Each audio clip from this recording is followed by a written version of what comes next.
ይለውጣል።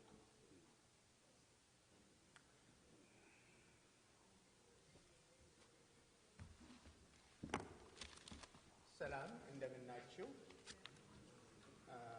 እንግዲህ የኔ ተራ ነው። አንደኛ ንግግሬን መጀመር የምፈልገው ለጋበዙኝ ለኮቫድ ኢትዮጵያ ምንድን ነው ብሉት ወደ ኢትዮጵያ የውይይት መድረክ በጣም አመሰግናለሁ። እንግዲህ እነሱ ስጋብዙ ደግሞ ሰሚ ደግሞ ምንም ዋጋ ያለው እናንተን አላውኩም ይቅርታ ይሰማል። እሺ እንግዲህ የመጣችሁ ለመስማት እዚህ ቁጭ ብላችሁ ያላችሁንም ሌሎችንም እንግዲህ እየተላለፈ ነው መሰለኝ ከቤትም ሆነው ከየትም ሆነው የሚያዳምጡትን በሙሉ በጣም አመሰግናለሁ። እንግዲህ እኔ ስለ ታሪክ ነው የምናገረው። ፖለቲካ ላለመጨመር ይሞክራለሁ።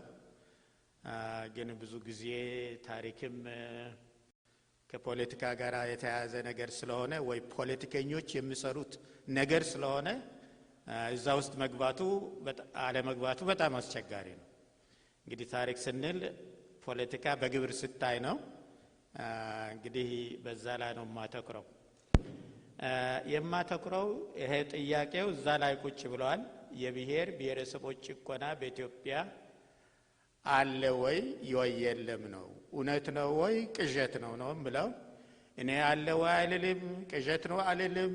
የታሪካዊ ሁናቴን ብቻ መግለጥ ነው ስራዬ። ወደ ድምደማው እናንተው ልትደርሱበት ትችላላችሁ። እንግዲህ ይሄ ነው የኔ ስራ። የሚጀምረው ምንድነው? በብዙ መልክ ነው የሚጀምረው። አንደኛ ኢትዮጵያና ኢትዮጵያውያን ምኖች ናቸው? ማን ናቸው? እንግዲህ በዓለም ታሪክ ትንሽ ሮጥ ብዬ በአጭሩ ለመመልከት ፈልጋለሁ። ከዚያ ማየት የምፈልገው ለምን እንዴት ነው ይሄ የጭቆና ታሪክ የመጣው? አሁንስ ያለበት ሁኔታ እንዴት ነው? እንዴትስ ተነሳ? ይሄን ነው የሚመለከተው። እንግዲህ ጊዜ በጣም አጭር ስለሆነ ቶሎ ብዬ ሮጥ ልበል። ብዙውን ነገር የምናየው በጥያቄና መልስ ጊዜ እንደሚሆን ተስፋ አደርጋለሁ። እንግዲህ ስለ ኢትዮጵያዊነት መጀመሪያ ላንሳ። ይሄ እንግዲህ ይሄን የምናገረው እውነቱን ለመናገር አብዛኛው ድሮም ተጽፏል። ማንበብ በፈለጋችሁ እንደሆነ እነዚህ መጣጥፎች አሉ። አንደኛ መጣጥፍ ይሄ ዋናዎቹ ለመሆኑ አማራ ማን ነው? ይድረስ ለአቶ ሞሪ ከታሪክ መድረስ ለመሆኑ የብሔር ብሔረሰብ ጭቆና በኢትዮጵያ ነበር ወይ? ኢትዮጵያና ኢትዮጵያዊነት ዛለፈ ሳምንት ደግሞ የወጣ ምንድነው? ሪስፖንስ ቱ ኦሮሞ ኢንተሌክቹዋልስ ሚስሪፕሬዘንቴሽን ፋብሪኬሽን ኦፍ ኢትዮጵያን ሂስትሪ የሚል ደግሞ ያለፈ ሳምንት የኦሮሞ ምሁራንና ባለሙያዎች ነን ብሎ ያወጡት ጽሁፍ የመለስኩት መልስ ነው። በጣም አጭር ነው። ብዙ ሰው ደስ ብሎታል። እናንተም ልታነቡት ትችላላችሁ። ይሄ በየዌብሳይቱ ወጥቷል። እንግዲህ እዛ ላደርጋላችሁ ማለት ነው። እንግዲህ ኢትዮጵያ ስንነጋገር ብዙ የሚባል ነገር አለ። ግን የዓለምን ታሪክ ያየን እንደሆነ እስከ ቅርብ ጊዜ ድረስ ኢትዮጵያውያን ከአሜሪካኖች በፊት በታሪኩ መሰረት ኤክሰፕሽናሊዝም ኢትዮጵያን ኤክሰፕሽናሊዝም በአማርኛ ቃሉ የለም። they are exceptional people። እንግዲህ ምርጥ እንበለው የተለየ ህዝብ እንበለው ቃሉን ገና መፍጠር ያለብን መሰለ። ምክንያቱም በተለያየ መልክ ብናየው የምናገሩት ሁሉ ጊዜ ኢትዮጵያውያን ምን ያህል የተለየ ህዝብ መሆኑን ነው። ለመለየት ደግሞ ያበቃው የኢትዮጵያ ታሪክ ራሱ ነው። ኢትዮጵያውያን እንዴት እንደተገነቡ ያ ነው እንግዲህ ዋና ምስክሩ። እንግዲህ አንደኛ ይሄ ትርክቱ እንደተጀመረ የጭቆና የሚለው አንደኛ የዩኒቨርሲቲና የኃይሌ ምንድነው ከፍተኛ ትምህርት ቤት ተማሪዎች የአውሮፓ ትምህርት ብቻ ስለተማሩ ከባህላቸውና ከታሪካቸው ጋር ማጣጣም አልቻሉም። በዚህ ምክንያት ኢትዮጵያ ድሃ ናት፣ ዓለም በሙሉ ወደፊት ሄደዋል፣ ብዙ ራብ አለ፣ ብዙ ችግር አለ፣ እንዴት ነው የምንፈታው የሚባል የሚፈታው ጭቆና፣ የብሔረሰብ ጭቆና እስካልተፈታ ድረስ ያ ጭቆና የትም አይሄድም ብለው በዛ ነው የጀመሩት። እንግዲህ ቀላል መንገድ መፈለግ ማለት ነው። አንደኛው በማርክሲዝም ይፈታል አለ፣ ሁለተኛው ደግሞ በብሔረሰብ ጨቋኙ ሲወገድ ይፈታል አለ። ጨቋኙ ማን ነው? እንግዲህ የኢትዮጵያን ታሪክ መመልከት ነው። የኢትዮጵያ ታሪክ ለነሱ በአፄ ምኒልክ ነው የሚጀምረው። አፄ ምኒልክ ምክንያቱም ኢትዮጵያ በቀኝ ገዢዎች አልተፈጠረችም። በዚህ ምክንያት የተፈጠረችው በኢትዮጵያውያን ናት። በኢትዮጵያውያን ከተፈጠረች የተለየች ሀገር ናት። ማን ነው ፈጠረ? አፄ ምኒልክ። አፄ ምኒልክ ማን ናቸው? አማራ ናቸው። የሚናገሩት አማራ ነው። እምነታቸው ደግሞ ክርስቲያን ነው። ክርስቲያንና አማራነት ትንሽ ትግሬነት ተጨመረና ደግሞ ነገሩን ትንሽ አከፋው። ግን ትግሬዎችም ክርስቲያኖች ስለሆኑ የኢትዮጵያን የፈጠሩት አማሮች ከትግሬ አጋሮቻቸው ጋር ሆነው ነው የፈጠሩት የሚል ቀላል ትርክት ተፈጠረ። በዚህ ምክንያት የኢትዮጵያ ችግር የሚፈታው ጨቋኙ ሲወገድ ነው። እንግዲህ ጨቋኙ አማራ ስለሆነ ነው። ማርክሲዝም ነው ይወቁ። ሁለት ጨቋኝና ተጨቋኝ አብረው ሊተኙ አይችሉም። ምክንያቱም የሚያልሙት በጣም የተለየ ህልም ነው፣ በአንድ አልጋ ቢተኙም። በዚህ ምክንያት የሚፈታ ምንድን ነው? ጨቋኙ በማስወገድና በማጥፋት ነው። ኋላ ያ በግብር ላይ ሲውል ነው እናየዋለን። ይሄ ነው እንግዲህ ትርክቱ። ግን እውነትም በኢትዮጵያ ውስጥ ጭቆና ነበር ወይ? ኢትዮጵያውያን ጨቋኝነት የሚለውን ቃል ራሱን ያውቃሉ ወይ ነው። ኢትዮጵያን ታሪክ ስንመለከት በኢትዮጵያውያን ታሪክ ውስጥ ጨቋኝ የሚባል በመንግስት ደረጃ በህዝብ ደረጃ የለም። ኢትዮጵያን በታሪክ የሚታወቁት በምንድር ነው? ይቅርታ ይሄን ነገር ረሳ።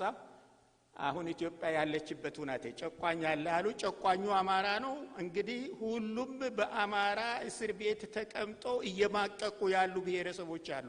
እነዛም ብሔረሰቦች ነፃ ማውጣት ነው። እንግዲህ ይሄ ነው ዋና ትርክቱ ማለት ነው። እንግዲህ ኢትዮጵያ ቀላል መፍትሄ እንዳልኳችሁ አንደኛ የተጨቆነው ብሔር ብሔረሰቦችን ነፃ ማውጣት አለብን። ሁለተኛ ደግሞ በተጨቋኝነት የተፈረደውን አማራ ማስወገድ አለብን። እንግዲህ ኢትዮጵያን በዛ መልክ ይታያሉ ወይ ነው። እንግዲህ ወደ ትንሽ ወደ ግሪኮች ዓለም ልሄድና ግሪኮች ኢትዮጵያውያንን በጣም ያደንቋቸዋል። ብዙዎቻቸው ኢትዮጵያ የሚባል በጣም ሰፊ ሀገር ነው፣ አፍሪካን በሙሉ ይጨምራል ይላል። እሱ እንዳለ ሆኖ ግን ኢትዮጵያ የምትባል ሀገር በአባይ የሚባል ወንዝ የሚገኝባት ብዙ ተራሮችና ሐይቆች ያሉባት ክረምቱና በጋው ልዩ ልዩ ጊዜያት የወራት የሚፈራረቁባት ይላል። እንግዲህ ከሞላ ጎደል ያው ኢትዮጵያ ማለች ማለት ነው። እንደዚህ ነው ግሪኮች የሚረዱት። ሌላም ኢትዮጵያ አለ፣ ግን እነሱ የሚያተክሩት በዛ። አሁን እቺ የግሪኮች ኢትዮጵያ ምንድነው? ከጥንት ሰዎች እንደሚነግሩን ከሆነ እነሱ የስልጣኔ መሰረት ናቸው። ግብጾች ራሳቸው አያቶቻችን ኢትዮጵያውያን ናቸው ይላሉ። ግብጾች ያላቸው ሀብት በሙሉ ባህሉ ምኑ ለምሳሌ ግዝረቱ፣ ይልቁንም ሄሮዶቶስ ግዝረቱን ያጠነክራል። ግብጾች ናቸው ለሌላው ዓለም ያስተላለፉት፣ እነሱ ደግሞ ከኢትዮጵያውያን ነው ተቀበሉ ይላል። ግብጾች ደግሞ ኢትዮጵያውያን ደግሞ ኢትዮጵያም በጣም የራሳቸውን ፕሮፓጋንዳ ስብከት ይችላሉ። ከግብጾቹ በምኑ ተነጻጽረው እነሱ ይበልጥ መናገር ችሎታ፣ የመጎብኘት ችሎታ፣ ወደ ውጭ ሀገር የመሄድ ችሎታ አላቸው። እንግዲህ ንግስት ሰባን ያያችሁት እንደሆነ ሰሎሞንን ዕውቀት አለ ሲባል እየሮጠች ሄደች። የኢትዮጵያን ታሪክ እንደዛ ነው። ሌሎች ሰዎች ኢትዮጵያውያንን ዲስካቨር ምንድነው አገኟቸውም ኢትዮጵያ ናቸው ለማግኘት የሚሄዱ። ይህን የኢትዮጵያን ታሪክ አይታቸው እንደሆነ በዚህ ምክንያት ኢትዮጵያውያን እንግዲህ በዚህ መልክ ነው በዓለም የሚታወቁ። ሌላ ስልጣኔ ብቻ መፍጠር ብቻ ሳይሆን ለመጀመሪያ ጊዜ ለሰው ልጅ ሃይማኖትን ያስተማሩ ኢትዮጵያውያን ናቸው ይላል። ከዛ ቀጥለን ወደ ሮማውያን የሄድን እንደሆነ ኢትዮጵያ እንግዲህ ከሮማውያን መንግስት ጋር ሶስተኛው በጣም በዓለም የታወቀ መንግስት ነው የሚባለው። በዚህ ምክንያት ፋርስና ሮማውያን ሲበጣጠቱ ስነታረኩ ሲዋጉ ሰው በሙሉ ተጨቁኖ የክርስቲያን እምነት ሌላ ነገር እየፈጠረ እንትን ይል ነበር። ከነዛ መካከል ደግሞ ቀጥሎ እስላሞች መጡ። እስላሞች ደግሞ በፋርሶችና በሮማውያን ሲመጡ መሸሽ የፈለጉበት ሀገር ኢትዮጵያ ነው። ምክንያቱም እንደ መሐመድ አገሩ ሰው ወዳድ ነው። ንጉሱም ምንም አይነት ግፍ የማይታገስ ህዝቡን ለማንም ሳያዳላ በሰላምና በፍቅር የሚገዛ ስለሆነ ወደ ኢትዮጵያ ብትሄዱ ከዚህ ከሚደርስባችሁ ችግር ታመልጣላችሁ። ይሄ በጣም ጥሩ ነው። ምክንያቱም ደጋግመን የምናየው ይሄ ነው። በሚዲየቫል በመካከለኛ ዘመነ ምህረት ልክ አውሮፓውያን አሁን አረቦች እድላቸው ሆኖ ዓለምን በገዙበት ሜዲተራኒያን ባህር ተቆጣጠሩበት ይሄ ምንድነው ስፓይስ በአማርኛ ጠፋብኝ ቅመማ ቅመም የሚያገኙበት እንግዲህ የእንግሊዝ የአውሮፓውያን ምግብ አይጣፍጥም። ቅመማ ቅመም ከሌላ ነው የሚያመጡት። አሁን ያ ቅመማ ቅመሙ መንገድ ሲዘጋባቸው እንዴት እንድረሳሉ ያሰቡት ምንድነው ካህኑ ዮሐንስ አለ ከሱ ጋር መገናኘት አለብን ብሎ የካህኑ ዮሐንስን ምናብ ፈጠሩ። ካህኑ ዮሐንስ የት ነው የሚገኘው? ኢትዮጵያ ነው ብሎ አንድ የፖርቱጋል ቄስ ከህንድ ሀገር ሆኖ ሲጽፍላቸው እውነትም ካህኑ ዮሐንስ ነበረ። ካህኑ ዮሐንስ ማለት ቄስም ንጉስም የሆነ ንጉስ ማለት ነው። ያኔ ከዛጉዌ ነገስታት አንዱ ቄስም ንጉስም የነበረ ንጉስ ነበረ። ግን ነገሩ በዛ እስላሞችን በሙሉ ቀጥቅጦ ያሸነፈ እንግዲህ ከሱ ጋር ግንኙነት እንፍጠር ብለው ሰማይ መጡ ምድር መጡ ኢትዮጵያ እንድረስ እያሉ ሳያውቁ አሜሪካን አገኙ፣ አውስትራሊያን አገኙ። እዚህ ምክንያት ኢትዮጵያ በቃ ያንን ሁሉ ኤነርጂ ምንድነው ጉልበትና ኃይል ሰጠቻቸው ማለት ነው። አሁን አሜሪካን ካገኙ በኋላ አፍሪካውያንን እየጎተቱ ደግሞ ወደ አሜሪካ መጡ። አፍሪካውያን ደግሞ ይህን ሲሰሙ ምንድነው ይሄ ሁሉ ግፍ ሲሰራባቸው የሙጥኝና አለኝታ ብለው ያዩት ኢትዮጵያ ብቻ ሆና ቀረች።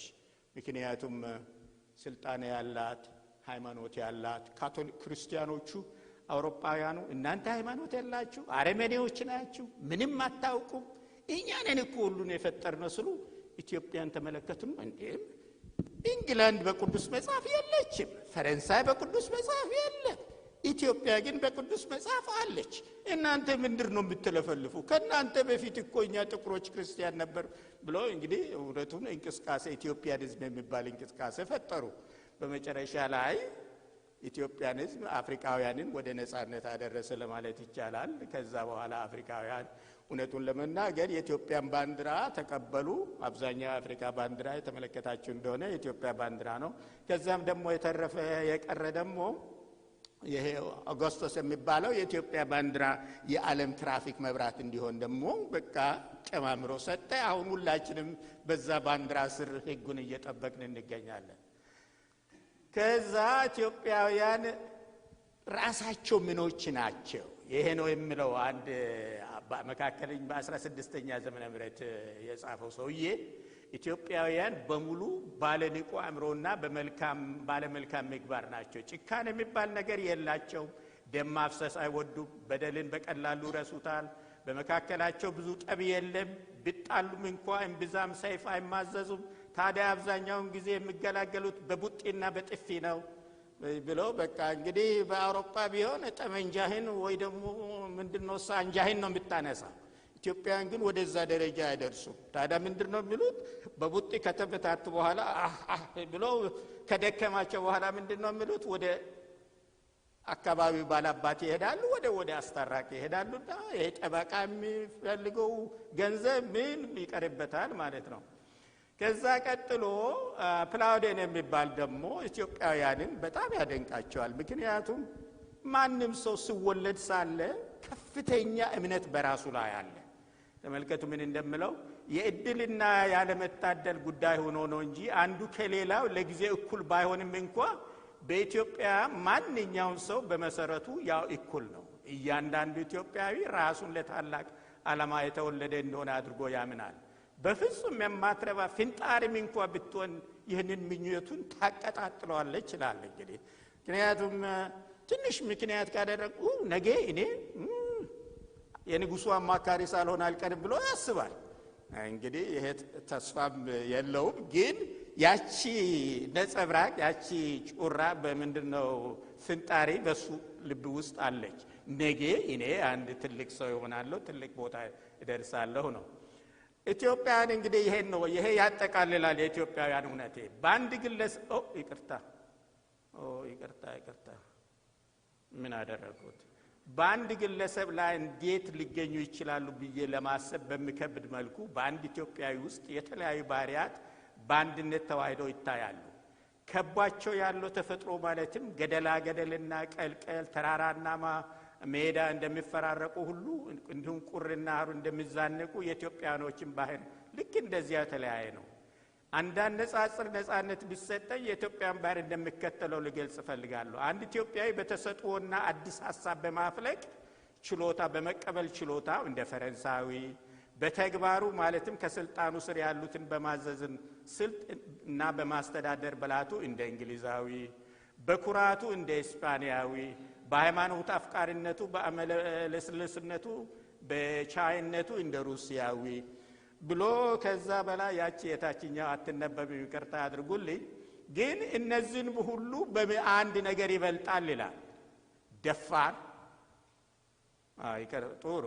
ደፋር ብልጥ ተጠራጣሪ ነው ይላል። ይሄ እንግዲህ ኢትዮጵያውያንን በሰፊው ያየ ከኢትዮጵያን ጋር የዋለ ሰው ነው። በጣም አመሰግናለሁ። እንግዲህ የእንግሊዝ ቅኝ ግዛቶችን በሙሉ አፍሪካን አይቶ ከመጣ በኋላ ትንሽ የገረመው አንድ እንግሊዛዊ ወደ አዲስ አበባ ሲደርሰው አንድ ጥያቄ ይጠይቃል። ጥያቄው ምንድነው? ጥቁር ሰው ነጭን ለመጀመሪያ ጊዜ በህይወቱ ሲያዝያይ ያየዋል። ቤቱን ሲያሰራ አንተ ድንጋይ አምጣ እንዴ አንተ ሲሚንቶ የት አለ ስለው ነጩ ይሄ ፈረንጅ ለመጀመሪያ ጊዜ ጥቁር ነጭን ሲያይቶ አበደ። እንዴት ነው ይሄ ብሎ ተገብቶ ራሱ ጽፏል ሊገባው ስላልቻለ። ፈረንስ እንግዲህ በመጨረሻ ላይ እንግዲህ የማመጣላችሁ ኔልሶን ማንዴላ ነው። ስለ ኢትዮጵያ ሲናገሩ ሳለ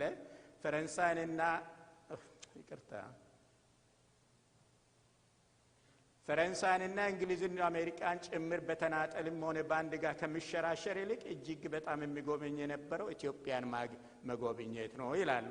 በመጨረሻም ደግሞ ተመልከቱ፣ ለመጀመሪያ ጊዜ ኢትዮጵያን አውሮፕላን ሲያበሩ አይተው ወደ ሱዳን ሲደርሱ የፈረንጅ አውሮፕላን ውስጥ እየሄዱ ቆይቶ ወደ አውሮፕላኑ ሲገቡ አንድ ጥቁር በሞተሩ አጠገብ ቁጭ ብሎ አዩት። እንዴ ብለው እሳቸው መረበሽ ጀመሩ። እንዴ ነፍሰ ልትጠፋ አይደለች ወይ ያሉ። መጨረሻ ላይ ቁጭ ሲሉ ገረባቸውና እንዴ ለምንድን ነው የሚሸበረው ብሎ ይሄ ሰውዬ ሊያበር ይችላል ወይ ጥቁር አይደለም ወይ ሲሉ መጨረሻ ላይ ሲያበር አይተው ለካስ ይሄ አፓርታይድ በኔ ላይ የዝቅተኝነትን መንፈስ አሳድሮብኛል ብለው መጨረሻ የኢትዮጵያን ተራራ ያዩ አርበኞቹ እንዴት ጣሊያኖችን እንዳሸነፏቸው ነጭ ከሌላው ከማንም ሰው ምንም እንደማይሻል አረጋግጠኩላል። እንግዲህ ይሄ ነው። በመጨረሻ ላይ ጭቆናስ በኢትዮጵያ ይቻላል ወይ? እንግዲህ የምንችለው ምንድነው? በኢትዮጵያ ውስጥ ጭቆና ስርዓቱ አይፈቅድም። ምክንያቱም አንደኛ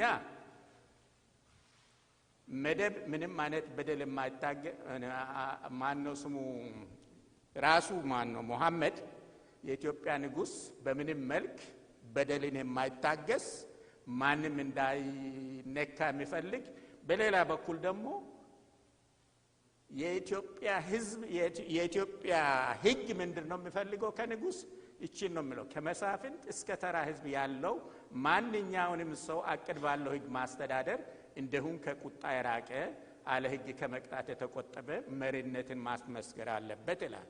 እንግዲህ ይሄ ነው ከንጉስ የሚጠበቀው። ከማንም መሪ ከንጉስ በታች የሚጠበቀው ይሄ ነው። ብዙ ጊዜ ብዙዎቻችን ይሄ በ1960ዎቹና 50ዎቹ የተደረገው ፕሮፓጋንዳና ስብከት ሰምተን ንጉሱ አለቅጥ አለ ህግ የሚሰራ ማንም ስልጣኑን የሚገድብ የለም። በኢትዮጵያ ስልጣኑን አለ ህግ ከተጠቀምክ የሚደርስብህ ወይ የጎንደሮቹ ተክለ ጊዮርጊስ አለ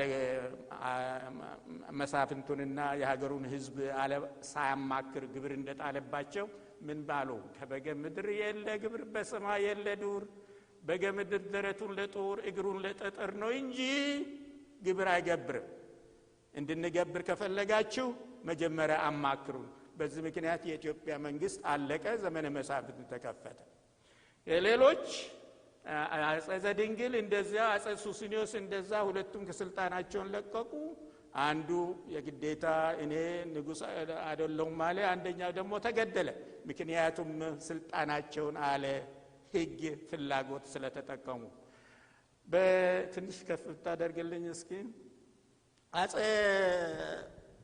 ቴዎድሮስ ስልጣናቸውን አለ ተቀብሎ የሸዋ ህዝብ በሙሉ ጮኸ በኢትዮጵያ ታሪክ ታይቶ የማይታወቅ አለ ህግ ጨፈጨፏቸው ይላል በዚህ ምክንያት በቃ ተው እንግዲህ ምንም ችግር የለም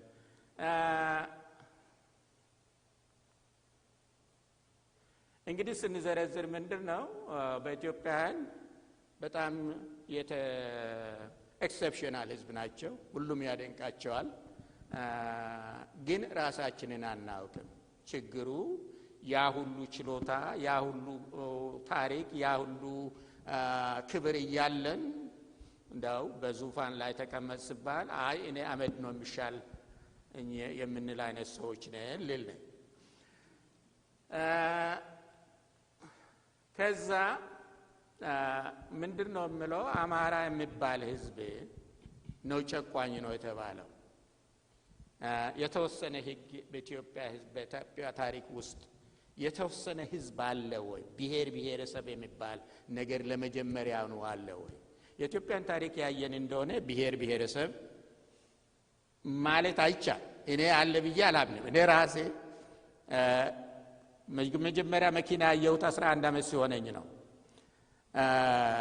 መኪና አይቼ ስለማላቅ የድሮ የጣሊያን ትሬን ተቋጥሮ ነው ሰውየው እንትኑን ስነካ ጪስ በጪስ ሆነ የሚበላኝ መስሎኝ ሸሸ ጠፋ እንግዲህ የመጨረሻ ባላገር ሀገር ነው ማለት ግን ቤተሰቦቼን ከማን እንደተወለድኩ ሳስብ አጎቴ አያቴ አንዱ ምስቱ አማራ ናት አንዱ ምስቱ ደግሞ ትግሬ ናት አማራ እንኳን ይገባኛል ትግሬስ እንዴት ይዛድርጎ እዚህ አካባቢ መጣ ብዬ እስካሁን ድረስ ላውቀው አልቻልኩም እንግዲህ አስቡ በዛ መንደር ማለት ከአዲስ አበባ አልፋችሁ ወደ 300 ኪሎ ሜትር ማለት ነው እዛ እንደዚህ መዋሃድ ከተቻለ በቀረው አካባቢ ምን ያህል ውደት ይመጣል ብላችሁ አስቡ እንግዲህ ኢትዮጵያውያን ለ6000 ዓመታት እየተዋሃዱ ናቸው ይሄ አሁን የነበረው ህዝብ እዛ ነበር ብላችሁ ማሰብ ፍጹም የለባችሁ በተለያየ ምክንያት ወደዛ አካባቢ የመጣ ነው የመጣበት ምክንያት አንደኛ ጦርነት ሁለተኛ የመንግስት ጥንካሬ መውደቅ ጋብቻ ንግደት ሃይማኖት ፍልሰት ንግደት ማለት ፒልግሪሜጅ ማለት ነው እነዚህ በተዛዋዋሪ የኢትዮጵያን ህዝብ እንዲዋሃድ አድርገውታል ጦርነት መጥፎ ነው ግን በሌላ በኩል ደግሞ ጥሩ ጎንም አለ ህዝቡን አንድ እንዲሆን ያደርጋል እንግዲህ የኢትዮጵያን ታሪክ ያየን እንጎነ የጦርነቱ እንቅስቃሴ አንድ በቀላሉ እንመልከት አክሱማውያን ከሰሜን ወደ ደቡብ ከዛ አክሱማውያን ወደ ደቡብ ብቻ ሳይሆን ብዙ ሱዳኖች እኛን እንደሚመስሉ ታውቃላችሁ እዚህ ምክንያት የአክሱማውያን ግዛት ነበር የመኖች እኛን ይመስላሉ የአክሱማውያን ግዛት ነበሩ ለስንት ዓመታት ከዛ በአክሱማውያን ማለት ሲጠፉ አገዎች ተኳቸው አገዎች ማለት ዛጉ የሚል ስንል የአገው መንግስት ማለት ነው አገዎች ደግሞ ያው የዛሬ ሶማሌ ጅቡቲን ምን ገዙ ግን ብዙ ደቡብን ተው ከዛ በሰለሞናውያን ተተኩ ሰለሞናውያን እንግዲህ ከዛጉ የነቅርታ ሰለሞናውያን የዛሬን ሶማሌ የዛሬን ጅቡቲ እስከ ኬንያ ጠረፍ ይገዙ ነበር እንግዲህ አሁን ያየነው ግዛት እውነቱን ለመናገር በጣም የተቀነሰ ግዛት ነው ከዛ የሰለሞናውያን ነው ከዛ አዳሎችና ሶማሌዎች መጡ የነሱ በጣም የሚገርም ነው ተመልከቱ ሙሐመድ ግራኝ ኢትዮጵያን ለዘላለም ሊገዛ ባይችልም ግን ህዝቡ ከልክ በላይ እንዲደባለቅ አድርጎታል። አብዛኛው ክርስቲያን ነበር፣ እስላም ሆኗል። ብዙ ለምሳሌ የክሪስቶፈር ዳጋማ ተከትሎ የሞተው ሰውዬ የተገደለው በክርስቲያን መሪ ነው፣ እስላም በሆነ በክርስቲያን መሪ ነው። እንግዲህ ህዝቡ በጣም ተደባልቋል ማለት ነው። ግራኝን ተከትሎ የሚመጣው ኦፍ ኮርስ ኢትዮጵያ መንግስት ግራኝ ያጠፋውን መንግስት ላቋቋም ብሎ ሞከረ፣ አልሆነለትም። ምክንያቱም አንድ ግራኝንና ማለት ክርስቲያኖችን ያስታረቃቸው አንድ ሶስተኛ ኃይል መጣ። እነዚህ ኦሮሞዎች ናቸው። ኦሮሞዎች የኢትዮጵያ አንድነት እንዳይፈጠር አድርጉ፣ እስላሞች ደግሞ ከዚህ ከግቢያቸው ከአጥራቸው ውስጥ እንዳይወጡ አደረጉ። እንግዲህ ሁለቱንም መንግስት አዳከሙ ማለት ነው። ይቅርታ ጊዜ ደረሰ መሰለኝ። እንግዲህ ኦሮሞዎች የሚነሱት ከዚህ ነው። ከዛ ኢትዮጵያን አብዛኛውን ይይዛሉ። ከዛ የኦሮሞችን ሁኔታ ስንናገር ብዙ ጊዜ ወይ የጦርነቱን ስንናገር እነዚህ ጎጠኞች ብሔርተኞች በጣም የሚረሱት ነገር አለ። የሚረሱት ነገር ምንድነው? ምን ያህል አሰቃቂና አውዳሚ እንደነበረ ይረሱታል። አሁን በቀላሉ ላሳያችሁ ነው። በኦሮሞ ላይ ያተኮርኩ የመጨረሻዎቹ በመሆናቸው ነው እንጂ በልዩ ትኩረት ሰጥቼ አይደለም። እንዲህ ይላል። እነዚህ ብዙ ጊዜ የደብተራ ታሪክ ይሉናል እና ደብተሮችን አልጠቅሳቸውም። እንግዲህ ደብተሮችን እዛው ልተውና የውጭ ሀገር ጸሐፊዎችን ነው ጋሎች የሚኖሩት በሞጎዲሾ አካባቢ ነው። በዚህ ምክንያት ንጉሱ ተጠንቀቁ፣ እነሱ እየመጡ ናቸው ብለው ነገሩን ይላል። ምንድነው ይሄ ነው የሚሉት የጻፈው? ጋሎች መኖሪያቸው በሞጎዲሾ አካባቢ ነው። የነባሩን ህዝብ አገር አውድሞ ባዶ መሬት አድርጎ ለማስቀረት ብቻ ስሉ ጎረቤቶቻቸውንም ሆነ ሌሎችንም አገሮች እየወረሩ የሚኖሩ ጨካኝና አረመኔያዊ ማህበረሰብ ናቸው። አንዱን ሀገር በያዙበት ቁጥር ወንዶችን በሙሉ ያርዳሉ፣ ወጣቶችን ይሰልባሉ፣ አረጋውያንን ይገድላሉ፣ ልጅ እግሮችን ደግሞ ሊጠቀሟቸው ስለሚፈልጓቸው እንዲያገለግሏቸው ብሎ ይዟቸው ይሄዳሉ። ይሄ እንግዲህ ያኔ በአይኑ ያየ ሰውዬ ነው። ከፖርቱጋሎች ጋር የመጣና በራሱ አይኑ ያየ።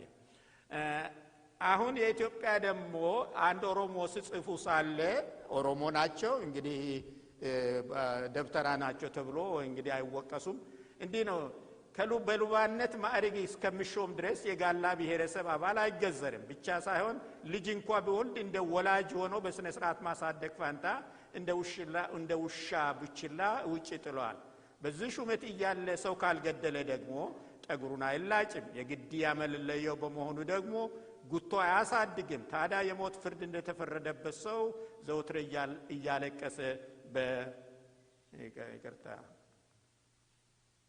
እያለቀሰ በሐዘን ውስጥ ተዘፍቆ ይኖራል ነው። እንግዲህ ይሄ ነው ሁናቴው የነበረው።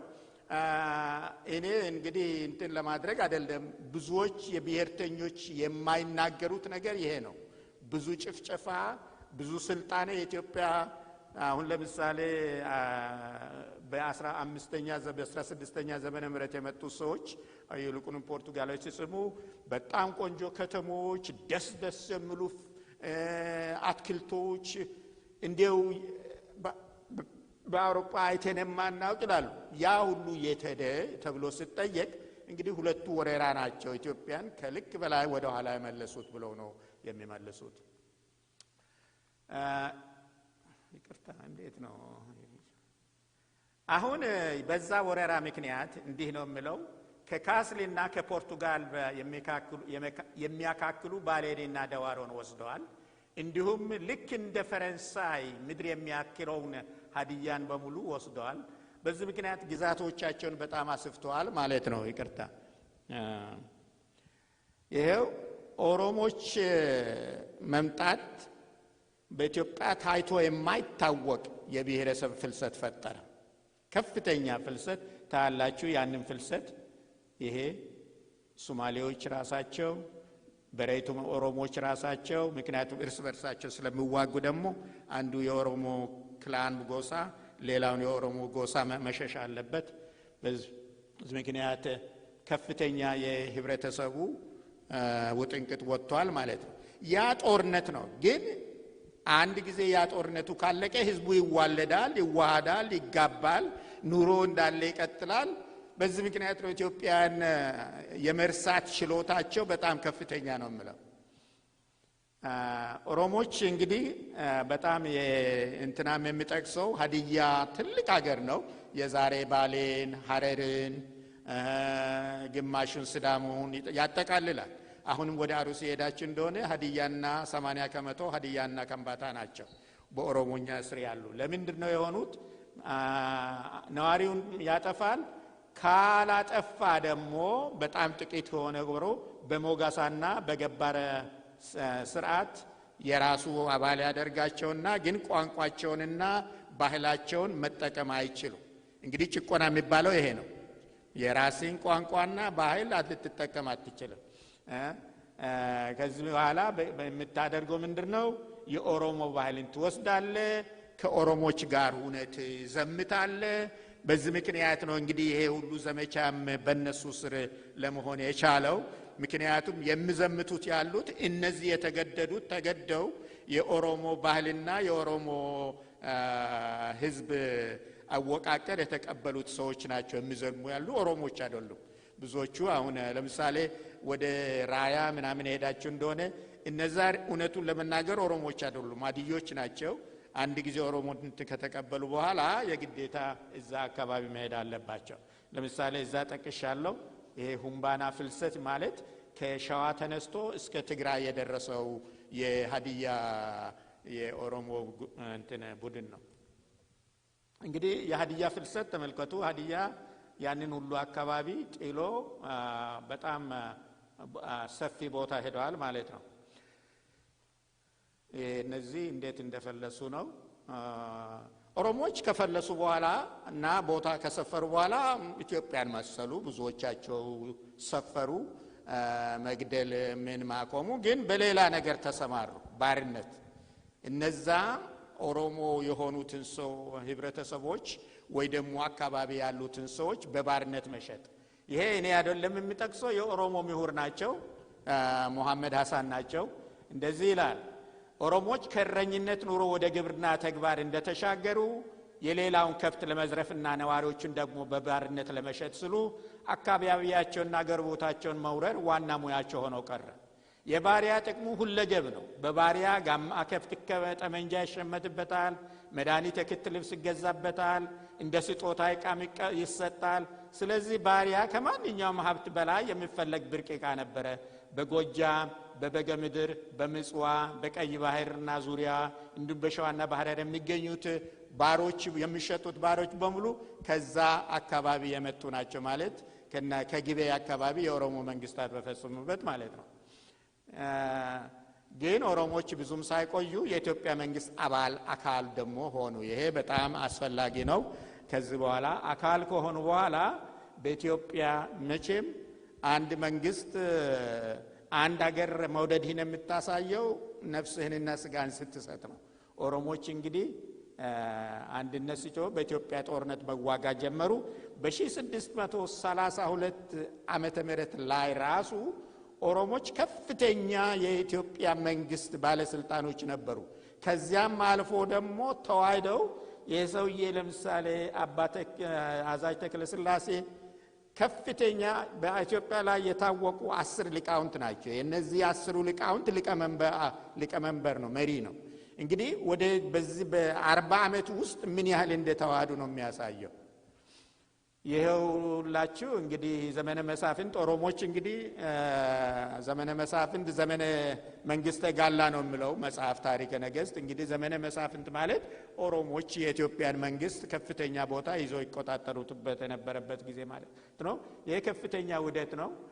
ሌላው ቀርቶ በ1890ዎቹ አካባቢ በኦሮሞኛ ቅኔ መቀኘት ጀመረ በቤተ ክርስቲያን። ተመልከቱ፣ ይህቺ ኦሮሞኛ ተሰሙ እንደሆነ ይቺ ቅኔ በጣም ጥሩ ናት። እኔ ኦሮሞኛ ስለማላውቅ ይቅርታ አድርጉልኝ። ምንድነው መጨረሻ ላይ ለማወድረግ የሚፈልገው ማን የማን ዘር እንደሆነ አለማወቅ ነው። ይሄ ቀዳማዊ ኃይለ ሥላሴ ናቸው በአባታቸውና በእናታቸው በኩል። እንግዲህ የሚመጡት ከየጁ ከራሻ ይቅርታ ከራሻ ከትግሬ ከኦሮሞ ከአማራና ከኦሮሞ እዚህ የጁና ጉራጌ ስልጤ እንግዲህ እዚህ አፄ ኃይለ ሥላሴ ናቸው። እንግዲህ ምንድነው የሳቸው ዘር ማለት ነው? እንግዲህ እናንተ ያስቡበት። እነዚህ ናቸው እንግዲህ ጨቋኞች ተብለው የሚፈረጅባቸው ማለት ነው። እንግዲህ ኦሮሞዎች መዋሃድ ብቻ ሳይሆን መወላደድ መጋባት ብቻ ሳይሆን በጦርነትም ተሳትፈዋል። እንግዲህ ከዚህ ዘመን ጀምሮ ከዚህ ጦርነት ጀምሮ ኦሮሞዎች የሌሉበት ጦርነት የለም። በእያንዳንዱ ተዋግተዋል። እንግዲህ ኢትዮጵያን ከ1570 ጀምሮ ነው። ይሄ በጣም ወሳኝ ጦርነት ነው፣ ልክ እንደ አድዋ ጦርነት ማለት ነው። ምክንያቱም ቱርኮች ዓለምን በሙሉ አብዛኛውን ዓለም ይገዙ የነበሩት ኢትዮጵያን ለመግዛት ወስነው ሲመጡ የኦሮሞ ፈረሰኛ ነው ድምጥማጣቸውን ያጠፋ ይላል እንግዲህ መጽሐፉ።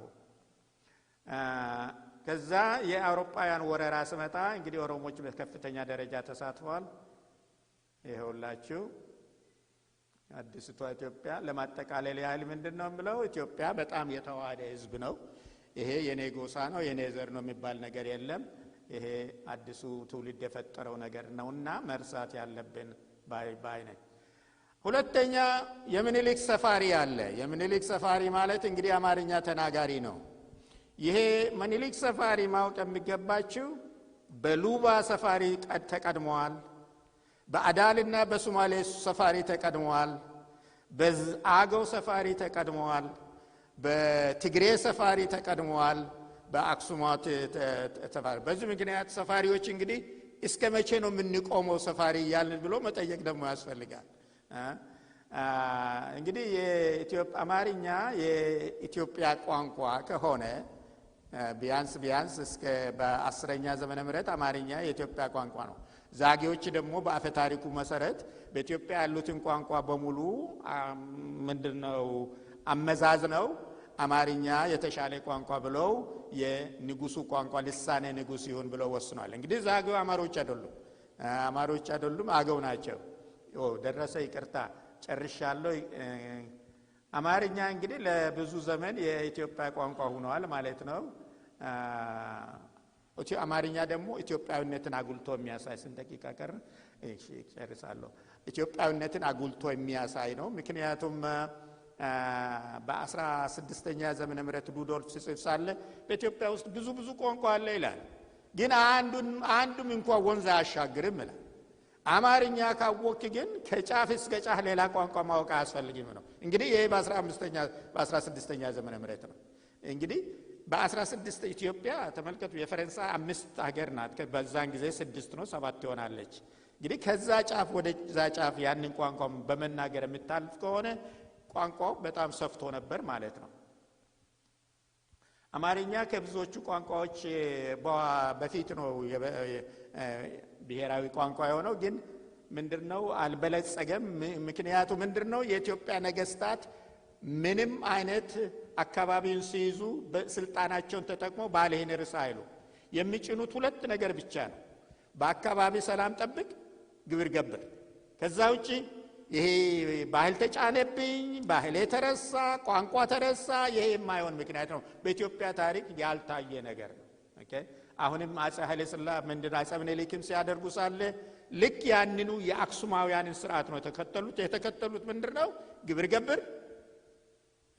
ምክንያቱም በአካባቢ ሰላም የማመጣ ጸጥታ እርጋታ የማመጣ እኔ ስለሆንኩኝ ወታደር መብላት አለበት፣ ግብር ገብር። በሁለተኛ ደግሞ ምንም ሁከት አታንሳ፣ ሁከት ከተነሳ ደግሞ አንተ ነህ የምትያዘው። ይሄ ነው የኢትዮጵያ መንግስት የሚጠቅመው። እንደ እንግሊዞች እንደ ፈረንሳዮች የኔን ባህል ያልመሰል የኔን ቋንቋ አልተናገርክም ብሎ ህዝቡን በሙሉ አያጠፋም ወይ ልቀቅና ሂድ። ለምሳሌ ፈረንሳዮች ያንን በጣም ሀብታሞችና በጣም አዋቂዎች የነበሩት ሁገኖቶችን ፈረንሳይኛ ካልተናገርክ ወይ ካቶሊክ ካልሆንክ ጠቅልልና ውጣ። አብዛኞቹ አሜሪካ ሀገር መጥተዋል። እንግዲህ አሜሪካን አበልጽገዋል፣ ፈረንሳይን ሳይበለጽጉ ቀሩ ማለት ነው። በኢትዮጵያ ግን ያ ሁናቴ የለም። አማርኛ የማይረባ ቢሆንም የመንግስት ስልጣን ልትይዝ ትችላለህ። ዋናው ነገር ትንሽ ራስህን ምንድነው ለማስረዳት መሞከር ነው። አንድ ትዝ ይለኛል ተማሪ ሳለሁ ለንደን አንድ ትልቅ የመንግስት ሚኒስተር መጣና ኢትዮጵያዊ ነኝ አለኝ። አማርኛ ስንነጋገር እንዴ እኔ የኔ አማርኛ ይሄን ያህል ጥሩ አይደለም ግን አፌን ያስኩና ምንድነው ይሄ አማርኛ አልኩት። እንግዲህ የመንግስት ሚኒስተር ነበር ማለት ነው።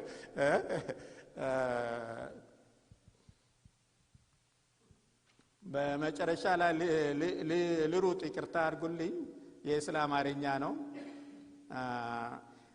ኢትዮጵያ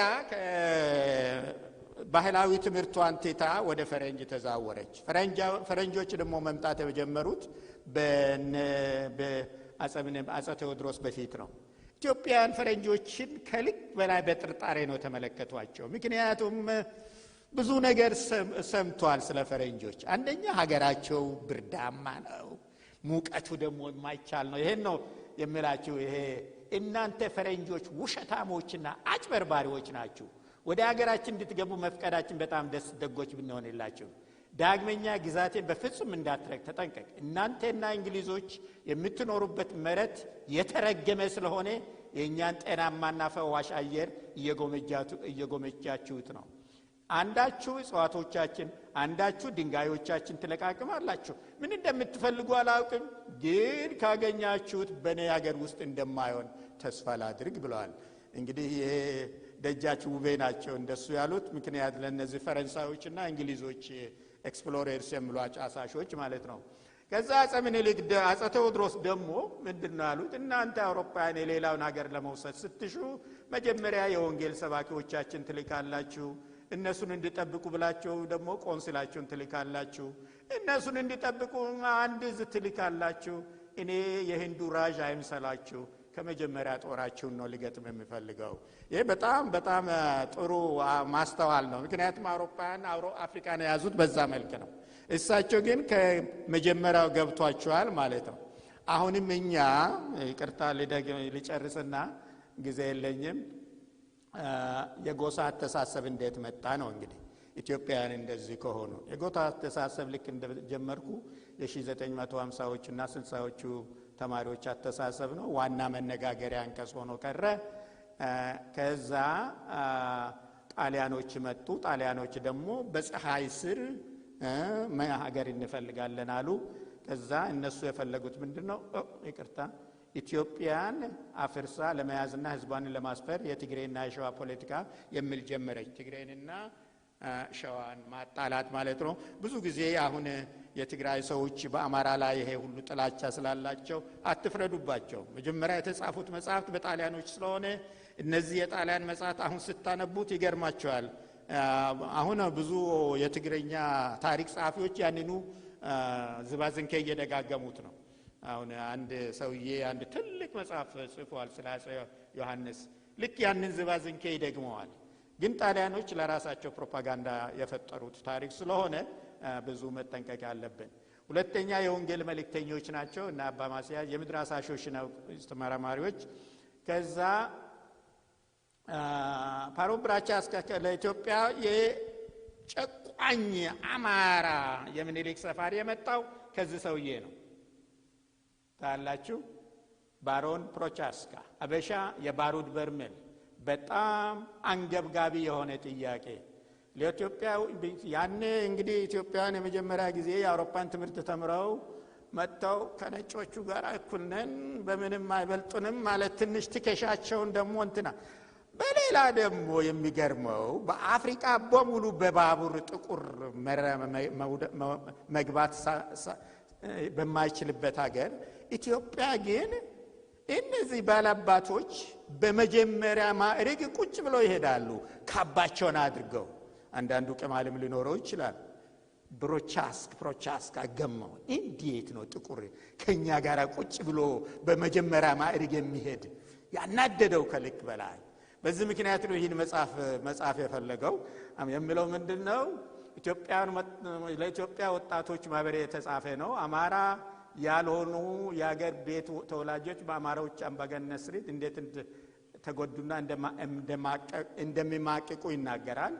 የውሸት ነጻነት ያሰከራቸው ምዕራባውያን ስልጣኔና ባሉ በሙሉ እንደሚያጠቁትና በዚህ ምክንያት አማራን እንዲያጠፉ ምንድነው ያማክራል። እንዲህ ነው የሚለው ኢትዮጵያ እድገትና ልማት አሁን ባለችበት ቅጽበት ከቀጠለ እንዲሁም በአውሮፓ ሀገሮች ተምረው የተመለሱት ወጣቶች ለነጭ ዘር ባላቸው አመለካከት ከገፉ ለነጭ ዘር ክብርም ሆነ የአፍሪካ ቅኝ ገዢዎች ለሆኑት አውሮፓውያን እጅግ አስጊ ሁኔታ ስለሚፈጠር ኢትዮጵያን መበታተን ይኖርባታል። ስለዚህም ሲባል የኢትዮጵያ ህዝቦች በብሔር ብሔረሰቦች በቋንቋና በባህል መከፋፈልና ሁሉም ብሔሮች በአምባገነኑ አማራ ቀንበር ስር እየጨቆኑ እንዳሉ መስበክ ያስፈልጋል። እንግዲህ ጣሊያኖች ያንን እንትን አግኝተው እንግሊዞችም ፈረንሳዮችም በዛ መጽሐፍ በማንበብ መጽሐፉ በሁሉም ዓለም ቋንቋ ተተረጎመ፣ ዘ ቤስት ሰለር ተባለ። እንግሊዞችም ፈረንሳዮችም ጣሊያንን ሂድና ውጋ አሉት። በዚህ ምክንያት ጣሊያን ወጋ፣ ኢትዮጵያ ተያዘች። ግን ችግሩ ምን ሆነ? የፕሮቻስካ ሀገር ራሱ ተወሰደ። ጣሊያኖች በመንደው አውሮፓውያን ሀያላን መንግስታት እጅ ስር ወደቀች። ኢትዮጵያ ግን ነፃ ወጣች። ለኢትዮጵያ የታሰበው ለጣሊያን ሆነ። እንግዲህ አልሰራም፣ ነገሩ ተረሳ። አሁን ይህን ሁሉ ያላወቁ የተማሪዎች ይመጣሉ። የሚሉት ምንድነው? ፕሮቻስካን ያነባሉ። ፕሮቻስካን ደግሞ የተረጎሙላቸው ማን ይሆናል? የኤርትራ ነፃነት ድርጅቶች ለተማሪዎቹ ያስተላልፉላቸዋል። ልክ የኢትዮጵያ ችግር ብለን የለም እያየን የሚናገሩት አማርኛ፣ እምነታቸው ክርስቲያን። በዚህ ምክንያት እንግዲህ የኢትዮጵያ የነዚህ ተማሪዎች አጀንዳ ሆነ። እንግዲህ ምንድነው? አውሮፓውያን ዝም ብለው በቀጥታ ኢትዮጵያ በጦር ኃይል ለመያዝ እንደማትችል አውቃለሁ። እንግዲህ 2 ደቂቃ ብትጨምርልኝ ይጨርሳለሁ። አንደኛ ምሁራኖች፣ ኢትዮጵያ በጣም ምሁራኖች ትፈልጋለች። ከነዚህ ምሁራኖቹ ዋናዎቹ የህብረተሰብ ትምህርት አስተማሪዎች ናቸው። እነዚህ እዚህ ጥቅሱን አላመጣሁላችሁም። አውሮፓውያን ገና በ1930ዎቹ 20ዎቹ ላይ የህብረተሰብ ትምህርት ለሶስተኛ ዓለም ሪሰርች ምን ያህል የሶስተኛ ዓለም ሪሰርች ምርምር ምን ያህል ጠቃሚ መሆኑን ለቀኝ አገዛዝ ባህላቸውን ማወቅ፣ ህይወታቸውን ማወቅ ሀገሩን ለመያዝ ይጠቅማል፣ እርስ በርሳቸው መከፋፈል ይጠቅማል ብሎ ጽፏል። እንግዲህ እዚህ ያልጠቀስኩትም እንግሊዝኛው ትንሽ ስለተወናበደብኝ ጊዜ አልነበረኝምና እንግዲህ እሱም ልተው። እንግዲህ እነዚህ ሰዎች መጥተው ስለ ኢትዮጵያ አንትሮፖሎጂ ምንድነው የሚያደርገው? አንትሮፖሎጂ የሚያደርገው ምንድነው? ህብረተሰቡ ምን ያህል ልዩነት እንዳለው ነው የሚያሳየው። ታሪኩን በሙሉ አይመረምርም። ሶሲዮሎጂ እንደዛ ነው። አሁን ሶሲዮሎጂ በኢትዮጵያ እንኳን አይሰራም። ምክንያቱም አውሮፓውያን አስተሳሰብ it is primitive ሰባቲካት ናቸው። ግን አንትሮፖሎጂ ነው ብዙ ጊዜ የሚሰራ። አንትሮፖሎጂ እንግዲህ ህብረተሰቡ ምንም ግንኙነት የለውም። የሚናገሩት ቋንቋ ልዩ፣ የሚበሉት ልዩ፣ እንደዛ ነው። እንግዲህ እነዚህ ናቸው የሚያጠኑት። ሁለተኛ ደግሞ ያመጡት ሻንጣ ምንድነው? ጥቁር ስልጣኔ የለው። ለሰው ዘር የሰጠው ስልጣኔ የለው። በኢትዮጵያ ውስጥ ግን ስልጣኔ ያለ ማን ነው አመጣው? ሴማውያን መሆን አለባቸው። ሴማውያን እነዚህ የዘለሉ ወደ የሀገሩ ስልጣኔ ወዳለበት ሀገር እየሄዱ ስልጣኔ የሚያፈነጩ ሰዎች ናቸው። ኢትዮጵያ ውስጥም ደግሞ ስልጣኔ የሚያመጡት አማሮችና ትግሬዎች መሆናቸው፣ እነሱ ደግሞ የመጡት ከሳውዲ አረቢያ መሆን አለበት። በዚህ ምክንያት እነዛ ስልጣኔ የማያመጡት ፕሪሚቲቭ ሰባቲጋት የሚባሉ ደግሞ ኩሻውያን ናቸው። በዚህ ምክንያት የኢትዮጵያን ህብረተሰብ በሁለት ከፋፈሉት ማለት ነው። ምንም የማይገናኙ። እንግዲህ አማርኛ ለምሳሌ ይላሉ ሰማያዊ ቋንቋ ነው። እንዴ ሰማያዊ ቋንቋ ሊሆን ይችላል ነው እንጂ ግን ምክንያቱም አማሮች ስልጣኔ ያመጣ ምን እንበለው ታዲያ? በዚህ ምክንያት ግን 80% ኩሻዊ ቋንቋ ነው። 80% ኩሻዊ ከሆነ 20% ምን ዋጋ አለው ትላለህ? ለነሱ ግን ዋናው ከኋላ ያለው ስልጣኔ ያመጣ አማራ ስለሆነ ነው ማለት ነው። እንግዲህ ያንን አስተሳሰብ በኢትዮጵያ ውስጥ ዘረጉት። ከዛ ኢትዮጵያውያን ራሳቸው ብዙ ጊዜ ሳይመረምሩ ይቀበላሉ። የኢትዮጵያን ችግሩ ተባለ ይቀበላሉ። እኔ አንድ ምሳሌ ልንገራችሁና ቶሎ ብዬ ልጨርስ ስለምፈልግ አንድ በ1970ዎቹ ላይ ተማሪ ሃይ ስኩል ገና አልገባሁም። የኢትዮጵያ ኦርቶዶክስ ቤተክርስቲያን ጣሊያኖችን አንድ መጽሐፍ ተርጉመው ሃይማኖቷን ትንሽ ነካክቷታል። ከስድቡ አንዱ ምን ነበረ? እነዚህ ካቶሊኮች እንዳው አማርኛ እንኳን በደንብ የማይችሉ እንደ ፕሮቴስታንቱ መጽሐፍ ቅዱስ እያሉ የሚናገሩት ቅዱስ መጽሐፍ እኮ ነው መሆን የሚገባው። ቅጽል እኮ ከስም በፊት አይመጣ ከስም በኋላ አይመጣም ይላል። አሁን እንግዲህ አንድ ቀን አባት 10 ዓመት ይሆናል ወደ ኦርቶዶክስ ቤተክርስቲያን ሄድኩና እዛ መጽሐፍ ይሸጣሉና መጽሐፍ ቅዱስ አለ። እንዴ መጽሐፍ ቅዱስ ማን ነው? የፕሮቴስታንት ነው አይደለም፣ የኦርቶዶክስ ነው እንዴ? በዚህ በ1970ዎች 60ዎቹ ላይ መጽሐፍ ቅዱስ እያሉ ፕሮቴስታንቶችና ካቶሊኮችን ይሰድቡ የነበሩት አሁን እነሱ ራሳቸው መጽሐፍ ቅዱስ ብለው ቁጭ ብለዋል ማለት ነው። እንግዲህ የኢትዮጵያ ችግር ይሄ ነው። ሳይመረምሩ ሳያስቡ ዝም ብሎ ይባላል ተብሎ መቀበል፣ ይሄ ትልቁ ችግራችን እንደሆነ ይወቁ። አሁን ይሄ አብነት ነው እነዛ የጎሳ። ሁለተኛ መጨረሻ ላይ ልጨምርላችሁ፣ ጣሊያኖችም አልሰራም። ይሄ ተማሪዎቹ ብዙዎቹ የአሜሪካ ስኮላርሺፕ የሚያገኙት ናቸው።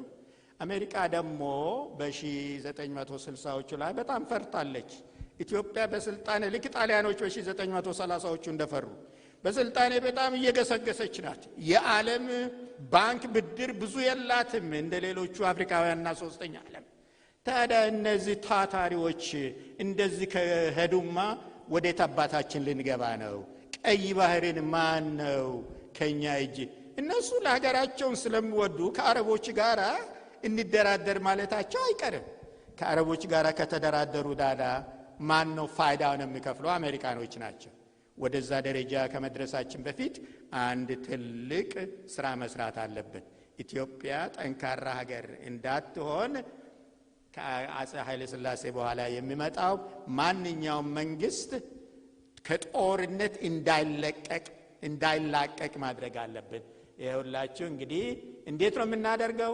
ሶማሌን የዘላለም ጠላቷ ማድረግ፣ ሁለተኛ አማራን፣ ትግሬን፣ ጋላ ነው ምሉ ጋላን ይቅርታ ጋላ ምንም ስድብ የለውም። እንግዲህ እናንተ ኢትዮጵያውያን ስለሆናችሁ ዝም ብላችሁ ስድብ ነው ብላችሁ ነው።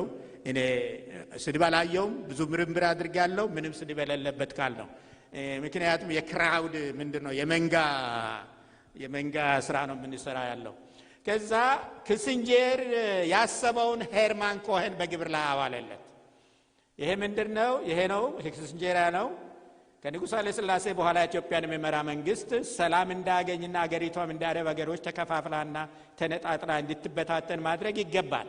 መንግስታችን በቀይ ባህር ያለውን የበላይነቱን መጠበቅ የሚችለው ኢትዮጵያን ከጎረቤት ከሶማሌ ጋር ብቻ ሳይሆን ክፍለ ሀገሮቿ ራሳቸውን በሰሜንና በደቡብ ከፋፍሎ ደካማውን ወገን እየረዳ ደካማውን ወገን እየረዳ ያላመፀውን ጎሳ እንዲያምጽ እያበረታታን ከዳር ድንበሯ ለዘላለም ሁከትና ጦርነት እንዳይለያት በማድረግና ጸረ መንግስት ተዋጊዎችንም በሲአይኤ አደራጅተን በአገሪቷ ሰላም በመንሳት ብቻ ነው። እኛ ያሳደግነው ውሻም ሊነክሰን ቢሞክር ከስልጣኑ በማስገልበጥ ለአንድ ዘመን እንኳን በኢትዮጵያ ምድር ላይ ሰላም ሳይሰፍን ሰሜንና ደቡብ ማለትና ኤርትራ፣ ትግሬ፣ አማራ፣ ጋላ እየተባባሉ እርስ በርሳቸው እየተነካከሱ ለረጅም ጊዜ ከቆዩ ቀይ ባህር ለአሜሪካ መንግስት ጠቃሚ በር ሆኖ ለዘላለም ይኖራል ይላል። እንግዲህ የኢትዮጵያን ተማሪዎች ይህን ነው እንግዲህ ማለት የሚያደርጉ ሳሉ ከኋላቸው የውጭ ኃይል አለ። በጦር ያልቻሉትን አውሮፓውያን በትምህርትና ምንድነው በሀገሩ ልጅ አድርጎ ችለውታል ማለት ነው። እንግዲህ ውሳኔ ምንድነው? የኢትዮጵያ ሕዝብ ጎሳ የሚባል ነገር የለም። ከ6000 ዓመት ጀምሮ እርስ በርሳቸው ይዋጋል። እንደዚህ እንግዲህ በዚያው ላጥማ ይቅርታ ጊዜ ወሰድኩ መሰለኝ።